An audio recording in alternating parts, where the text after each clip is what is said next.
जो लोग ये सवाल पूछते थे कि 2024 में मोदी बनाम कौन, अब विपक्ष के पास उनके इस सवाल का सबसे सटीक जवाब है।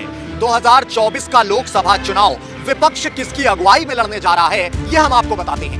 नमस्कार, प्रियंक वाजपेयी हूं मैं और ये है पंजाब केसरी नवोदय टाइम्स ग्रुप की खास पेशकश स्ट्रीट रिपोर्टर। सड़क से जुड़े हुए मुद्दे सड़क से निकालकर सड़क से ही आप तक सीधे पहुंचाता हूं। आज जिक्र होगा 2024 में मोदी बनाम कौन इस सवाल का। बीजेपी के पास अगर चेहरा है तो विपक्ष को मुद्दों का सहारा है।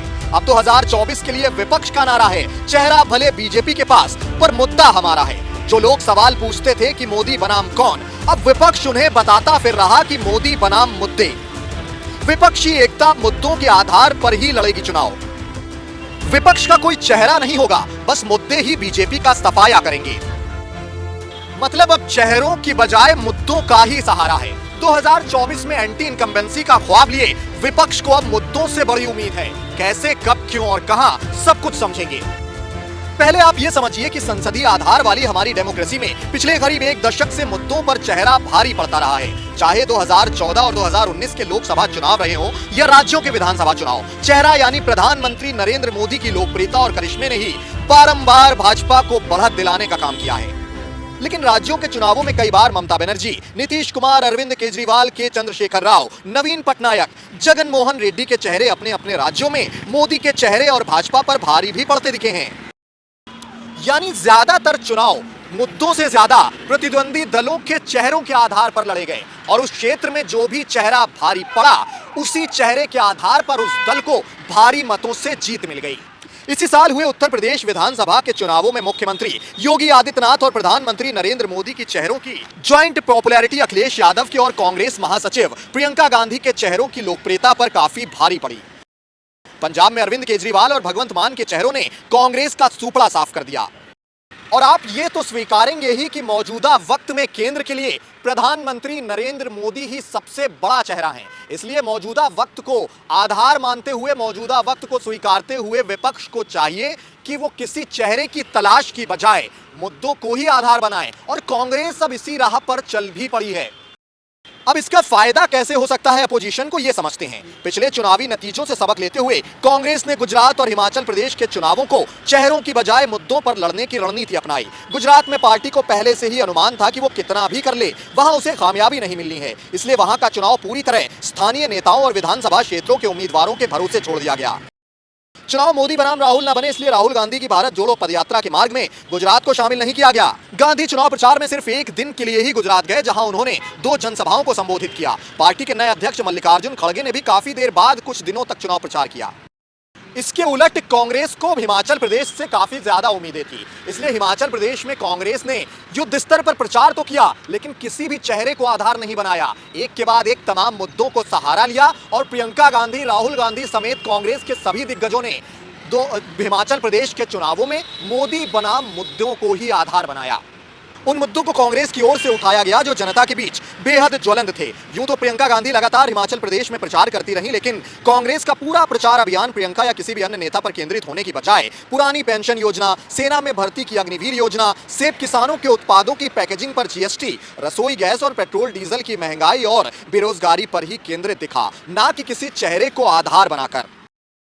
उधर हिमाचल प्रदेश में भारतीय जनता पार्टी की सक्रियता का अगर जिक्र करें तो उनका पूरा का पूरा चुनाव प्रधानमंत्री नरेंद्र मोदी, मुख्यमंत्री वहां के जयराम ठाकुर और बीजेपी के अध्यक्ष जेपी नड्डा पर ही केंद्रित रहा। उनका यह आकलन था कि इस बार जो सत्ता विरोधी लहर, जिसे एंटी इनकम्बेंसी भी कहा जाता है, वो नरेंद्र मोदी के करिश्माई चेहरे के आगे फीका पड़ जाएगा और मोदी का करिश्माई चेहरा बीजेपी को हिमाचल में दोबारा जीत दिला देगा। लेकिन ऐसा हुआ नहीं।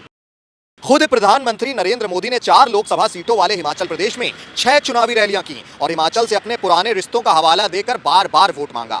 भाजपा के बागियों को मनाने की पहल भी खुद प्रधानमंत्री ने की, लेकिन चुनाव नतीजों में चेहरों पर मुद्दे भारी पड़ गए। हालांकि कांग्रेस और भाजपा को मिले मतों का अंतर 0.9% ही है, लेकिन पिछले चुनावों की तुलना में भाजपा के मत प्रतिशत में 5% की गिरावट आ गई। अब गुजरात में मुद्दे किस तरह भारी पड़े, ये आपको समझाते हैं। गुजरात में अरविंद केजरीवाल जोर शोर से पहुंचे थे चुनाव प्रचार करने। सूरत के नगर निगम चुनावों में उन्हें भारी जीत के बाद उनका हौसला काफी ज्यादा बढ़ा हुआ था। शुरू में उन्होंने महंगाई, बेरोजगारी, तमाम मुद्दों को आधार बनाया, लेकिन बाद में वो चेहरों के केंद्रित हो गए, जिसका उन्हें काफी हद तक नुकसान भी उठाना पड़ा। आम आदमी पार्टी ने पहले शिक्षा, स्वास्थ्य और मुफ्त बिजली के मुद्दों पर भाजपा को चुनौती दी। उसकी इस चुनौती के जवाब में प्रधानमंत्री नरेंद्र मोदी को भी राज्य के स्कूलों में जाकर हालात का जायजा लेना पड़ा। आपके इन मुद्दों ने गुजरात में मोदी के चेहरे, गुजराती अस्मिता और हिंदुत्व के बल पर 27 साल से राज्य की सत्ता पर काबिज भाजपा को हिलाकर रख दिया था। ये तो जाहिर हो चुका है कि अगर भाजपा का मुकाबला करना है तो विपक्ष को चेहरे पर नहीं, मुद्दों पर ही लड़ना चाहिए, जैसा कि कांग्रेस ने 2017 में किया था। और हार के बावजूद उसने पीएम मोदी का चेहरा होने के बावजूद भाजपा की जीत काफी कठिन कर दी थी। अब यही बात लोकसभा के चुनावों में और ज्यादा लागू होती है, क्योंकि सबको पता है कि प्रधानमंत्री नरेंद्र मोदी के चेहरे के अलावा फिलहाल तो केंद्र में कोई बड़ा चेहरा नहीं है जो उनको टक्कर दे सके। विपक्ष के नेता, भले ही अलग अलग विपक्ष के नेता ये दावा करते रहे कि मैं पीएम मोदी के टक्कर का चेहरा हूं, लेकिन स्याह सच यही है कि मौजूदा वक्त में प्रधानमंत्री नरेंद्र मोदी की टक्कर का चेहरा बतौर प्रधानमंत्री कोई नहीं है। ममता बनर्जी, नीतीश कुमार, अरविंद केजरीवाल, के चंद्रशेखर राव, नवीन पटनायक, एमके स्टालिन, जगन मोहन रेड्डी क्षेत्रीय चेहरे तो हो सकते हैं, लेकिन राष्ट्रीय स्तर पर ये अभी मोदी का मुकाबला नहीं कर सकते। और शायद कांग्रेस ने इसे बखूबी समझ लिया है। कांग्रेस भारत जोड़ो यात्रा में भी चेहरे की बजाय मुद्दों पर ज्यादा जोर दे रही है। हाल ही में उन्होंने एक प्रेस कॉन्फ्रेंस की, उनसे राहुल गांधी को लेकर एक सवाल किया गया, तो राहुल गांधी का खुद ये जवाब था कि मैं राहुल गांधी को बहुत पीछे छोड़कर आ चुका हूं। राहुल गांधी को तो मैं बहुत पीछे छोड़ चुका हूं, आप लोग अभी राहुल गांधी में उलझे हुए हैं। यानी कि वो खुद भी राहुल गांधी को कांग्रेस का चेहरा नहीं मानते। खुद राहुल गांधी मुद्दों पर ज्यादा जोर दे रहे हैं, बजाय खुद को चेहरे के तौर पर आगे करने की बजाय। राहुल कहते हैं कि उनकी भारत जोड़ो पदयात्रा किसी चुनावी या राजनीतिक उद्देश्य के लिए नहीं है, बल्कि देश को भीतर से तोड़ने वाली विभाजनकारी विचारधारा और नीतियों के खिलाफ है। हिमाचल प्रदेश के चुनाव ने मुद्दों की राजनीति को आगे बढ़ाने का रास्ता साफ किया है।